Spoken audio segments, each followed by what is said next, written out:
Happening right now on Sports Extra, the Falcons love to get our hopes up, don't they? And then they find another way to lose. Much of the same this week in their loss to the Patriots, so we're breaking it down. Plus, Georgia had Dogs fans all on their toes all Saturday, but once again, Georgia, they find a way to win. And a perfect season no longer. An ugly loss for the Yellow Jackets at NC State has Brent Key not so pleased, to say the least. It's booster just because, how we end up on top of these closer games. We just never give up, and we just believe in our team so much. So we just can keep doing that throughout the rest of the season. They lined up and physically kicked our ass in a lot of ways. It is what it is. That's on me. Also, by the way, the Hawks will be without Trae Young for the foreseeable future. But on the bright side, Kennesaw State bowling for the first time in program history. We're going to celebrate the Owls. We have a special guest on tonight. Sports Extra starts now.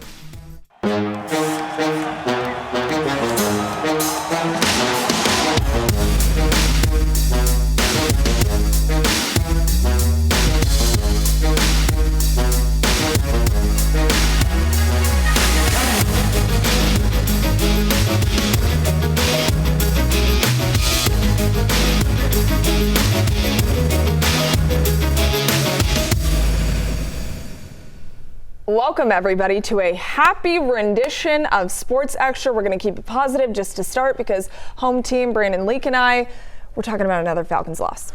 Once again, we bought in, and once again, we didn't get the returns, Maria. But welcome to the show. I'm happy to have you. Start off positive, as positively as we can. We'll start very, very nicely. We'll just ease our way into what happened today and hopefully into the future. Okay, here I go pushing you off the deep end because the Falcons do lose to the Patriots 24-23, and this was a game that honestly they didn't really have any business losing, just in the way that things kind of unfolded, especially in the second half. What was your first reaction? I saw your Twitter X, whatever you want to call it. I saw it. Your reaction was what I expected. Well, the FCC does not have any boundaries on social media right now. So upset and disappointed. They got what they earned. You were in a position to win a game. You had 6 sacks. You got an interception late. You had a chance to go down the field to change the momentum at the end of the game, and you found a way to lose. That's what the Falcons are doing right now. They cannot make corrections. They cannot find consistency, and it's really too bad when you saw what the defense was able to provide, and Drake London having monster circus catches in the fourth quarter, and you still couldn't run the ball, you still couldn't get the stops, and you couldn't kick an extra point. Look, you brought it up. Parker Romo misses that crucial PAT to tie the game in the fourth quarter. The kicking issues go back to Younghoe Koo. Fast forward, they make a change there, and Parker Romo looked really good in Minnesota, then had flip-flopped ever since, and now when it matters, he's missing very easy PATs. And remember, he made that 38-yard field goal just earlier in the fourth quarter. What's going on with the kicking game, and how do they fix it? You can't kick. You got to get a new kicker. And I was the last. I don't think you should be trying out kickers every single week. My partner on the locker room, John Michaels, has said that multiple times. Get rid of him and find somebody who you can trust. You have a kicker in Dallas that has kicked multiple 60-yarders. You had a man today in Jacksonville kick a 68-yard field goal, and we cannot make an extra point on the road in a game that you are dying to win. It just goes to show you have a lot of people who are not executing, and you don't have people in the building fixing the problems. When I saw that 68-yard field goal, I thought, of course, on the day that the Falcons missed. Go figure. Oh my gosh, so frustrating. Of course, not so frustrating. The defense continuously keeps these guys in games. Jesse Bates gets his first interception of the year. Defense has 6 sacks total. You see Jalen Walker return. James Pierce Jr. makes a showing, both of them on that same play, obviously. The defense is there. They're showing up. What positives can you glean from what they did? They've been the most consistent unit. They have kept the Falcons, albeit in the Carolina game and the Miami game, in every game this season. And Jeff Ulbrich certainly has used the pieces that he's had to the best of their capabilities, and that's a sign of good coaching. So it looks like we do have a defensive coordinator and a good relationship, a symbiotic relationship between the players and the coach. That's their job. Keep things in the lane. Now, you did get down early, but you can't tell how the flow of a game is going to go. That being said, the defense gave you plenty of chances to win. They gave you chances to give the offense a chance. And now the question once again is, why isn't this team scoring enough points with all of the assets you've invested as first-round picks for this team? One of the many reasons they're not doing that offensively is because they're making critical errors at critical points in the game, home team. They're trying to string together a game-winning drive.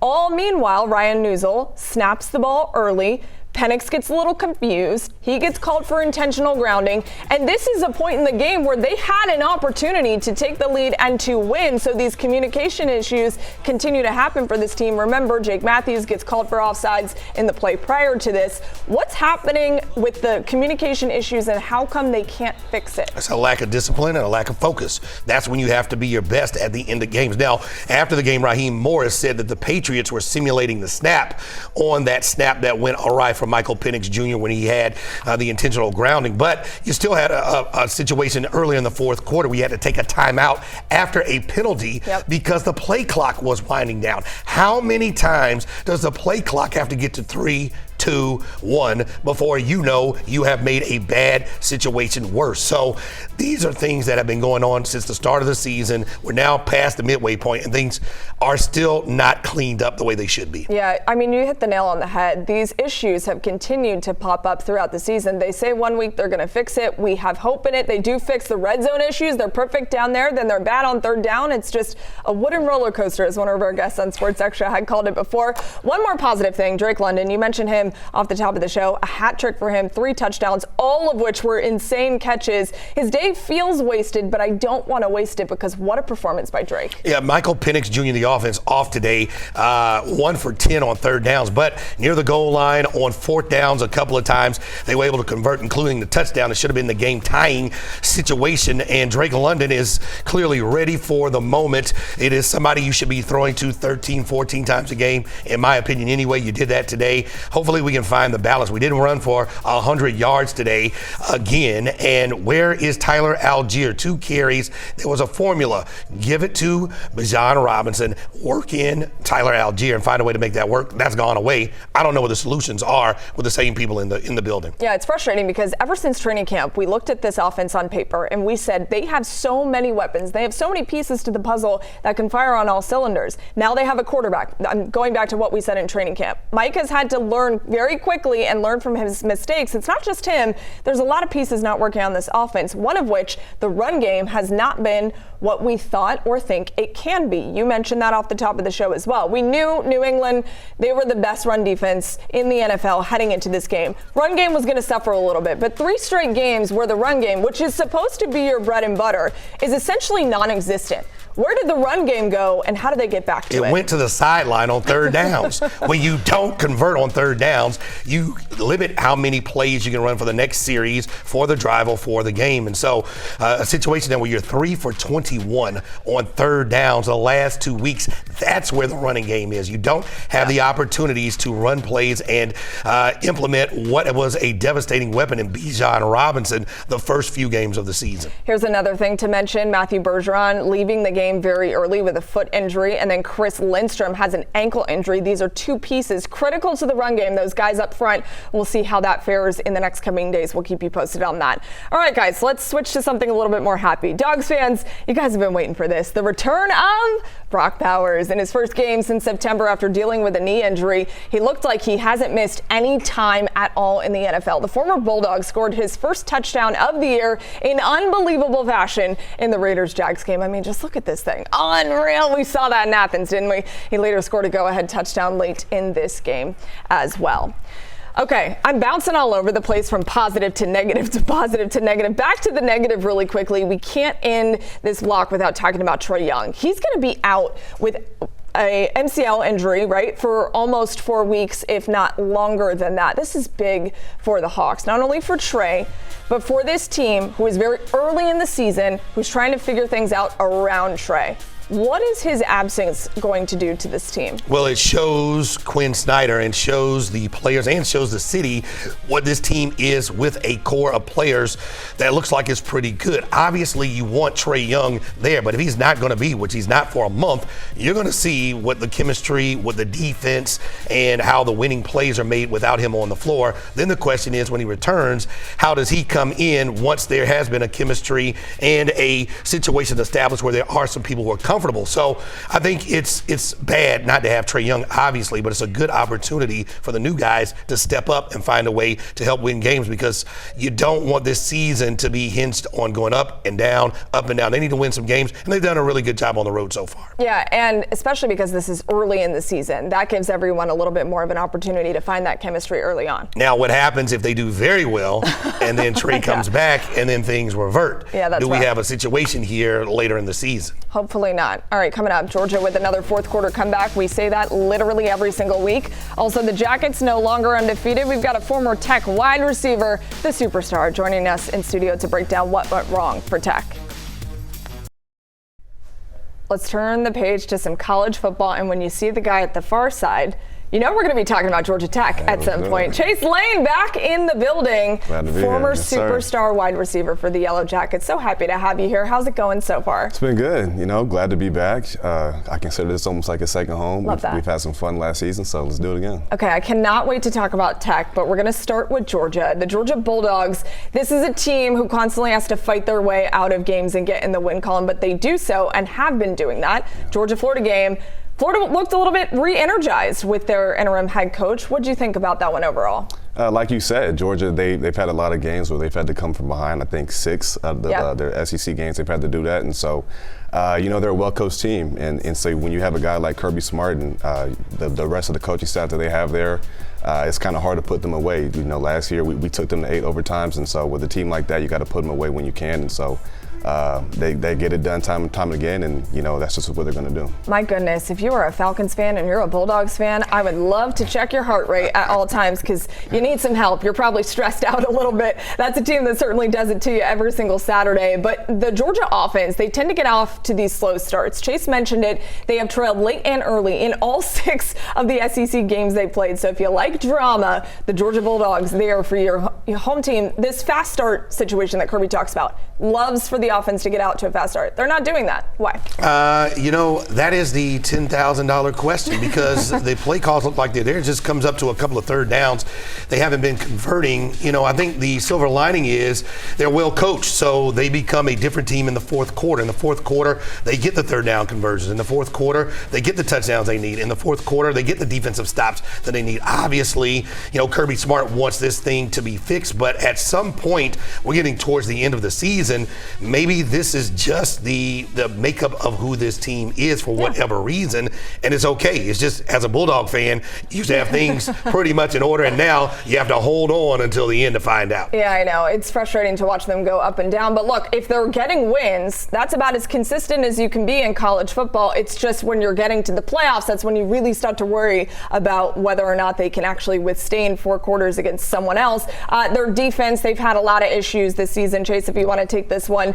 Florida tended to exploit a lot of the issues that they had defensively. What did you notice about that side of the ball? Like you said, they came in re-energized, and so when you were dealing with a coaching change midseason, it's not easy for anybody to do that. I know. And so, like you said, they exploited them in a lot of ways. Over the middle passing game, seams are open, and so but a team like that, you have to find anyway. A team that doesn't have a lot of flaws, you really have to do a deep dive when you're watching film and try to find those little nuances that you can pick up on and see where you can make plays. And so I felt like Florida did that. They came up short, but that kind of gives us ammunition going forward. So the injuries too, you're going to have to pay attention to that for the Dogs defensively, if you want to say anything about that. You have a big fella go out, and they're starting to.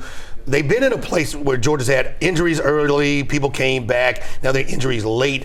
The explosiveness, I think, of the offense is in question. You just want to see how much more often early in games they can be. But now that you have an injury on the defensive side of the ball and you're still trying to get to the quarterback, that's the biggest thing to me. You can't get the sacks that Kirby normally is getting, and hopefully that'll come the next 3 weeks for the Dogs. All right, we'll see what happens for the Bulldogs. We did see what happened to Georgia Tech on Saturday. way, Chase, I am so sorry that your Yellow Jackets, they're in the losing column for the first time this season. Rough game at NC State. What ultimately did Tech in? When you give up over 500 yards on offense, it's really hard to beat anybody. And so, we knew it was going to be a hostile environment going in. Our first real night game of the season. It was our homecoming as well. And so, they came in with an extra sense of vibrato. And so, it's kind of hard. Haynes King, he had a legendary performance, I feel like, and added on to the Heisman campaign. Over 400 yards passing, 100 yards rushing, and he's just been consistent all season long. And so, they exploited us on defense, and so they found a lot of ways to make plays and just stuff like this. You can't win when you let plays like that happen. And so, it's good. We're going into the bye week. We can regroup and finish the season strong. You mentioned it, NC State. They racked up 583 total yards of offense on Tech's defense. How does Tech's defense turn it around, especially when you have a little bit of a break here before they play again? I think this is a time where everybody has to look in the mirror, and so this is where Coach Fisher used to say at Texas A&M, the games in November, they remember those. And so I think the bye week couldn't have came at a better time for us, and so I think it's just a time for us to get healthy, number one, regroup defensively, watch this game, take it for what it is, and the eye in the sky doesn't lie when we're watching film. And then, like I said, these next 3 games will really make or break our season to see where we want to be. So. Okay, home team. He said Haynes King had a legendary performance. He did. He threw for over 400 yards. He rushed for over 100. The guy does anything possible to put his team in a position to win a football game, yet ultimately they were short, which stinks when you have over 500 yards of total offense and you're in the losing column. But what did you think about Haynes? I call him king of the city. He is the life beat, the heartbeat of Georgia Tech right now. And it was just too bad. They couldn't get stopped. They got pushed around, and I'm sure Brink, he did not like that at all. Some busted plays, but your quarterback, he did everything. And I think his passing stats won't be there when you start talking about the Heisman Trophy and how they look at stats and how many yards passing, how many touchdown passes. But I really think if he ends up with 20 rushing touchdowns, leads the ACC in rushing, no matter where the Jackets finish up, that should be a good enough resume at the end to at least get him to an invite to sit down for the Heisman Trophy ceremony. I'm going to give you an opportunity, Chase, here. Okay. To talk about Haynes King and why you think he should be a Heisman Trophy candidate and winner.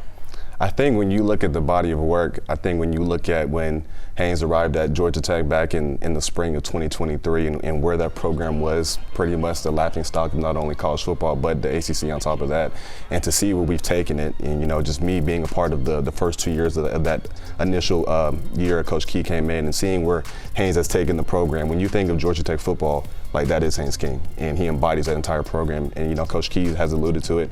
I don't think there's another player in the country that is as valuable that he is at Georgia Tech. He's responsible for our entire offense, and he's our leader.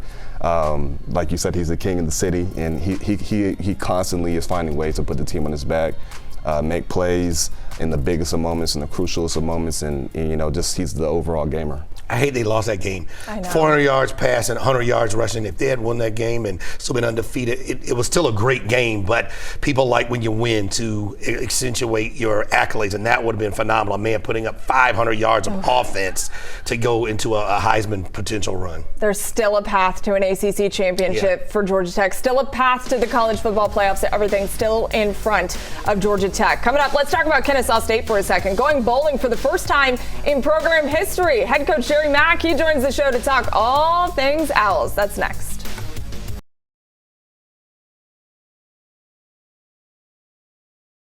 One school gaining a ton of national attention right now has been the Kennesaw State Owls. They've reeled off 6 straight wins. I've been tweeting about them all year long, and they're now bowl eligible for the first time in program history. Super excited for my guest this evening. The head coach of the Owls is joining me now, Jerry Mack. Coach, thank you so much for being a part of the show tonight. Thank you guys for having me. For sure. Yeah, we're fired up. The Owls picked near the bottom in preseason polls for Conference USA, and now that win over UTEP on Tuesday secures their spot in a bowl game for the first time in program history. How fired up are you that you have this opportunity as a program? I think I'm super excited for our players, first of all, and then the second is for our students and for our administration and our fan base. Just the things that we talked about when I first arrived on campus was being good as we want to be, as fast as we want to be. To become eligible the first time that we could become eligible for bowl eligibility this year was a big thing, not only just for our students, for our whole community, for our whole fan base. So, I'm just excited for them more than anything else. You mentioned a couple of firsts for your team. It's your first year as the head coach, so you're tasked with turning things around right away. It's the school's first full-fledged FBS season as a football program.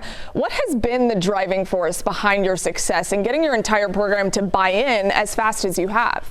I think it kind of all started from when we first walked in the building on day one. We are really student-athlete centered, and then those guys just put in the time and the work. At the end of the day, the players win the games on the field, and those guys put in the time, the energy. They prepare it the right way, and they put themselves in a position to become bowl eligible. Now, we're not done, so we continuously talk about, like, we got 4 games left in this season. Yeah. It's one game at a time. The next game is New Mexico State, so the preparation that we put forth in those previous 8 games of the season, we got to continue to prepare the same way if we want any success and reach our ultimate goal, which is conference championship. Look, you mentioned it. You took the words out of my mouth. You have everything in front of you right now. Undefeated in conference play. You have an opportunity for a conference title if it comes to that. What's the most important message to your team as you guys essentially control your own destiny?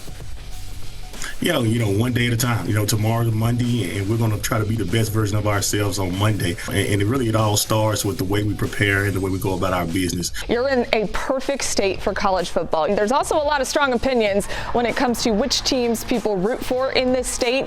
In your words, why should fans be paying attention to the Owls right now? Well, first time to get an opportunity to go to a bowl game, a very young program. We're only 10 years old as a program, and I think the future is extremely bright. We talk about having a long runway right now. A lot of teams across the country, not only just in the state of Georgia, been playing football for a very long time.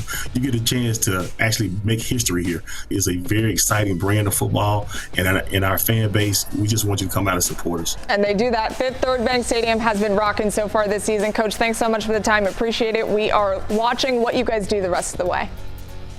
Appreciate you guys. Thanks so much. All right, we'll be right back. The first college football playoff rankings, they come out on Tuesday. And remember, the Falcons are going international this week. They're heading to Berlin to play the Colts. Thanks for watching, everybody. We'll see you next Sunday.